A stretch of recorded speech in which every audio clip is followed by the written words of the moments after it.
आपका धातु एवं अधातु जो हमारे सेशंस चल रहे हैं उसमें एक बार फिर से स्वागत है। आज हम लोग चल रहे हैं एक और नए टॉपिक की तरफ, वो है संक्षारण, कोरोजन। ये तो आपने वर्ड सुना होगा कि जब चीजें खराब होने लग जाती हैं, कोरोड हो जाती हैं, और इनका अगर हम कहें तो ये एक, जब कोई एक मेटल की कोई एक लेयर खराब होनी स्टार्ट हो जाती है, उसके बारे में आज हम लोग बात करेंगे। ये कैसे होता है और ये क्यों होता है। चलिए आगे चलते हैं। और आज देखिए हम लोगों ने अपने से ये सारे टॉपिक्स कवर कर लिए हैं। हम संक्षारण पर आ गए हैं और इसके बाद हम प्रश्न और उत्तर डिस्कस करेंगे। तो यहाँ पर एक टाइप से हमारा आज ये चैप्टर फिनिश हो जाएगा।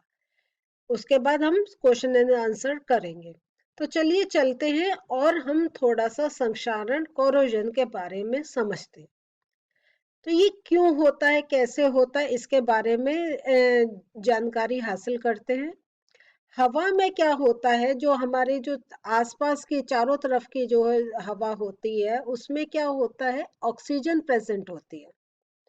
वर्तमान ऑक्सीजन मतलब वो उसमें प्रेजेंट होती है। कार्बन डाइऑक्साइड भी होता है, सल्फर भी होता है, थोड़े एसिड्स भी होते हैं। और ये सारे जो हमारे ये सब जो चीजें होती हैं, ये सब धातु के साथ एक क्रिया करती हैं और उस धातु के ऊपर एक आनुवांशिक यौगिक की परत जमा देती हैं। मतलब वो हमें चाहिए नहीं, लेकिन वो एक ऐसी परत जम जाती है। और ये जो परत होती है, ये इसी के कारण क्या होता है, जो धातु होती है वो धीरे धीरे वो खराब होनी शुरू हो जाती है, उसका क्षय होने लग जाता है। और जब उसका क्षय होने लग जाता है तो वो अपनी चमक को खो देती है। और ये पूरी प्रक्रिया को हम कहते हैं धातु का संक्षारण। समझ में आया आपको? तो जब ये जो हमारे जो वायुमंडल में ये जो कुछ यौगिक या जो हमारे जो कुछ एलिमेंट्स प्रेजेंट है, लाइक जैसे हमने कहा या ऑक्सीजन का या कोई एसिड प्रेजेंट है, और उससे धातु की कोई अभिक्रिया हो रही है जिससे वो अपनी जो चमक है वो खो रही है और उस पर कोई और लेयर बन रही है, उसको हमने कहा है कोरोजन। आगे देखते हैं, जैसे लोहे का सामान होता है, लोहे का संक्षारण कैसे हो रहा है। ये यहाँ पर जब वो किसी नमी वाली जगह में रहता है और वहां पे ऑक्सीजन के साथ उसकी अभिक्रिया होती है, तो क्या होता है, जब आयरन और ये ऑक्सीजन, लोहा और ऑक्सीजन जब आपस में मिलते हैं तो क्या बन जाएगा, आयरन ऑक्साइड। और इस और आयरन ऑक्साइड की लेयर ऐसे जमने लग जाती है और हमारी जो लोहे की चीजें वो खराब होनी शुरू हो जाती हैं। ऐसे ही हमने चांदी का देखा। चांदी क्या है, अगर ये जो चांदी का हमारा जो भी सामान है, चाहे सिक्के हो या ज्वेलरी हो या बर्तन हो या कुछ भी हो, ये अगर बहुत टाइम तक हवा में जो सल्फर है, सल्फाइड है, उसके अगर संपर्क में रहता है तो ये सिल्वर सल्फाइड की एक लेयर बना लेता है। तो देखिए कैसे हमारे पुराने जो चांदी की चीजें हैं वो इस टाइप से यहाँ दिखा रहे हैं हम, ऐसे खराब होनी स्टार्ट हो जाती हैं।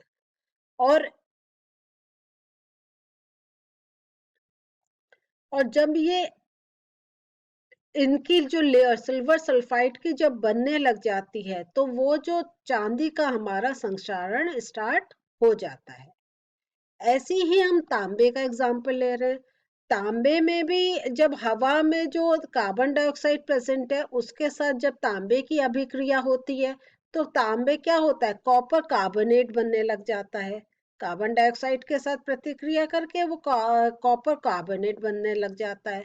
और इस कारण जो उसका अपना जो रंग होता है वो खोने लग जाता है और एक दूसरे कल रंग की एक बड़ी खराब सी एक इसके ऊपर लेयर, एक उसके ऊपर एक कवरिंग सी आ जाती है और इससे जो तांबे का संक्षारण होता है। अब हम देखते हैं, ये जो हमने देखा कि लोहे का, तांबे का, चांदी का देखा हम लोगों ने, तो यहाँ पे अब हम एक अभिक्रिया करके ये देखते हैं कि लोहे में जंग कैसे लगती है। और जब हमें ये से जो हमारा ये पूरा क्रियाकलाप है इसमें करने के बाद तब हमें ये भी आइडिया लगता है कि कैसे हम इस जो क्रिया है जो हमारे लिए एक वांशिक क्रिया नहीं है, हम उसे वो क्रिया नहीं चाहते हैं, तो उससे कैसे बचा भी जा सकता है।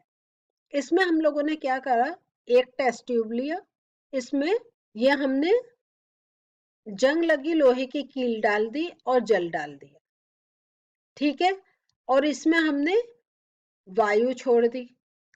दूसरी जो ली हमने वो तो कीले तो डाली, लेकिन हमने इसमें तेल की परत डाल दी और वायु छोड़ दी। तीसरे में हमने निर्जल कैल्शियम क्लोराइड डाला और ऊपर से एक शुष्क वायु भी दी। अब हम लोगों ने क्या देखा, यहाँ जो हमारी जो थी, यहाँ जो हमारी कीले थी उस पे जंग आ गई थी, ठीक है, क्योंकि इसमें डायरेक्ट वायु आ रही थी और वो जल दोनों के संपर्क में थी, वो जल के भी और वायु के भी, उन दोनों के संपर्क में थी, इसलिए इसमें जंग आ गई। ये दोनों कीलें हमारी, इसमें कोई भी क्रिया नहीं हुई, क्योंकि यहाँ पे एक तेल की परत थी, तो तेल की वजह से वायु डायरेक्ट यहाँ पर कील से उसका कोई रिएक्शन नहीं हो रहा था। और यहाँ पर भी ये कील बिल्कुल ठीक रही, क्यों, क्योंकि यहाँ पे शुष्क वायु थी, तो उसमें, और यहाँ पे क्या था, कैल्शियम क्लोराइड। तो जो कैल्शियम क्लोराइड था, तो जो हवा में जो भी मॉइस्चर था, जो भी पानी आ रहा था, उसको अपने अंदर ले ले रहा था।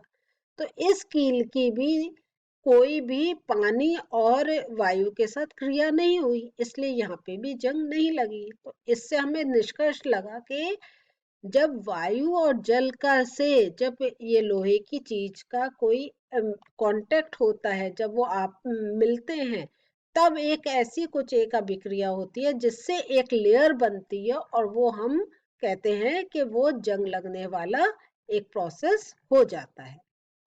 अब लोहे में जंग लगने से सुरक्षा या बचाव तो अभी हमने देख लिया कि कैसे हम, जब इस एक्सपेरिमेंट से हमें पता चल रहा है कि अगर हम ये जो दोनों के संपर्क में ही आने से लोहे में जंग लगती है, तो हम क्या करेंगे, जो लोहे के बने सामान होते हैं, तो किसी एक अर्थात पानी या ऑक्सीजन या दोनों से हम उसको बचा कर रखें, तो लोहे का जंग बचाया जा सकता है।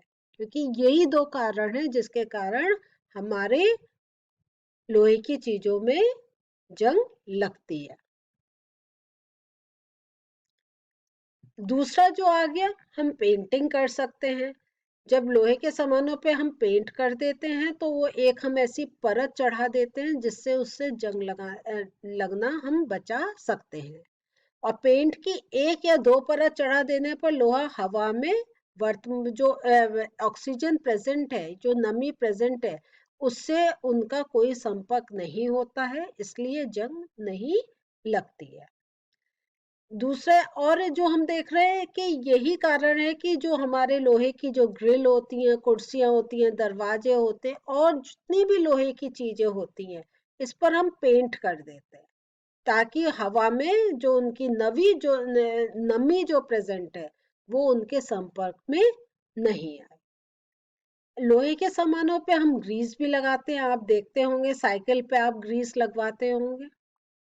तो वो भी जैसा अभी हमने अपनी एक अभिक्रिया, उसका अभिक्रिया में देखा था कि जो अगर तेल की हमने लेयर डाल दी है, तो वो डायरेक्ट वायु से उसका कोई वो एक संपर्क नहीं होता और जंग का प्रोसेस नहीं स्टार्ट होता। तो ऐसी अगर हम तेल की एक परत चढ़ा दें, तब भी हम उसको, जो हवा में जो नमी प्रेजेंट है, उससे उसका संपर्क नहीं होगा और जंग लगना बचाया जा सकता है। तो यही बता रहे हैं कि साइकिल आदि की चेन पर हम ग्रीस की परत लगाते हैं। तो ग्रीस की परत मीन्स वही कोई एक तेल की चीज, एक तेल का कोई परत लगा देना। अब हम लोग देखते हैं यश दलेपन। ये क्या है? गैल्वेनाइजेशन। इसमें क्या होता है, लोहे आदि के बने सामानों पर हम किसकी, जिंक धातु की परत चढ़ा देते हैं। और ये जो हम जिंक धातु की परत लोहे की चीजों पे चढ़ाते हैं, इसको हम कहते हैं गैल्वेनाइजेशन। और यह यशद लेपन। और ये जो जिंक जो परत है, लोहे से बने सामान को हवा में उपस्थित जो पानी तथा ऑक्सीजन है उसके संपर्क में आने से रोकती है। तो ये जिंक की लेयर, जो हमारा जो किसी एक लेयर होती है लोहे की, और हवा की जो लेयर होती है, या हवा के संपर्क से लोहे को नहीं आने देती। और इस तो गैल्वेनाइजेशन की हेल्प से हम ये जो हमारी चीजें खराब हो रही हैं उसको हम बचा सकते हैं। एक और टर्म हम लोग देख रहे हैं, एलॉइंग, मिश्रात्वन। ये क्या है? इसमें हम दो से अधिक धातुओं को हम एक मिश्रण बनाते हैं। और ये जो होता है, ये एलॉइंग जो होता है, मिश्रात्वन जो होता है, ये जो हमारी जो वांछित जो चीज गुण हम एक अपनी चीज में चाहते हैं वो हमें मिलती है। इसका उदाहरण देके मैं इसको और समझाना चाहूंगी। जैसे स्टील है, ये क्रोमियम और निकेल को मिक्स करके बनाया गया है, और थोड़ा इसमें आयरन भी होता है। तो हम जानते हैं कि जो लोहे की चीज है उसमें जंग लग जाती है, लेकिन उसमें अगर हम क्रोमियम और निकेल भी मिला दें तो वो जंग नहीं लगती है, क्योंकि वो जो आयन का जो ऑक्सीजन या वायुमंडल की ऑक्सीजन से जो अभिक्रिया है वो इनकी लेयर से वो बच जाती है। तो इसलिए हम क्या होता है, हम स्टील जो होता है उसके ही बर्तन ज्यादा प्रयोग में करते हैं। कभी जंग लगी देखी है? नहीं। और अगर कभी आपकी जंग लगती है, इसका मतलब स्टील अच्छी क्वालिटी का नहीं है, उसमें ठीक से लोहे के साथ क्रोमियम या निकल की लेयर नहीं लगी है। अब हम देखते हैं एलॉइंग का, सोने का मिश्रात्वन। तो ये जो सोना होता है, अपने वैसे अगर देखा जाए तो बहुत ही मुलायम धातु है। अगर हम उससे अपने कोई गहने बनाना चाहें तो हम उसको अपनी वो शेप नहीं दे सकते, तो उसको थोड़ा कठोर बनाने की जरूरत होती है। इसलिए उसमें या तो चांदी या तांबा हम थोड़ी मात्रा में मिलाते हैं, जिससे जो जेवर है उसमें थोड़ी हार्डनेस आती है और हम उसके जेवर बना सकते हैं। शुद्ध सोने को 24 कैरेट कहा जाता है। और सोने में 2% चांदी या तांबा मिलाने के बाद वो 22 कैरेट का हो जाता है। तो अगर 24 कैरेट का सोना का शुद्ध माना जाता है, और 22 कैरेट में हमारे को चांदी या तांबा मिला होता है, और 22 कैरेट का मतलब है 98% शुद्ध सोना है। तो अगर कोई आपसे कहता है कि ये शुद्ध सोना है, तो आप मान जाइए कि ये शुद्ध सोना नहीं हो सकता, क्योंकि उसका अगर कोई जेवर बना है तो वह बन ही नहीं सकता जब तक उसमें कुछ हम चांदी या तांबा नहीं मिलाए। एक और वर्ड आपके कोर्स में है, वो है एमेलगम। ये क्या है? ये किसी भी मिश्रातु में पारद मीन्स मरकरी मिला देते हैं, तो उस मिश्र धातु को हम एमलगम कहते हैं। तो ये जो है, ये एलॉय की विद्युत संवहन क्षमता, इलेक्ट्रिकल कंडक्टिविटी शुद्ध धातु से कम होती है। तो ये जो होता है, जितने भी हम एलॉयज देख रहे हैं, जितने भी अभी जैसे ये जब हम मरकरी मिला देते हैं एमलगम, जो हमने और स्टील का देखा, तो ये जितने एलॉयज है, इनकी जो आपकी जो इलेक्ट्रिकल कंडक्टिविटी है वो जो शुद्ध धातु होती है उससे कम होती है। मीन्स वो वैसा जो एक एक्चुअल धातु में कोई जो इलेक्ट्रिकल कंडक्टिविटी होती है वो उसमें नहीं देखने को मिलती। और इसका जो मेल्टिंग पॉइंट भी होता है वो शुद्ध धातु के कंपैरिजन में कम होता है। थोड़े हम उदाहरण देख रहे हैं, जो अभी हमने एलॉयस की बात करी, ब्रास, इसमें कॉपर तथा जिंक का मिश्र धातु है। ये इसको छोड़ दीजिए, कॉपर तथा जिंक का मिश्र धातु है। ब्रॉन्ज ये कॉपर और टिन का मिश्र धातु है।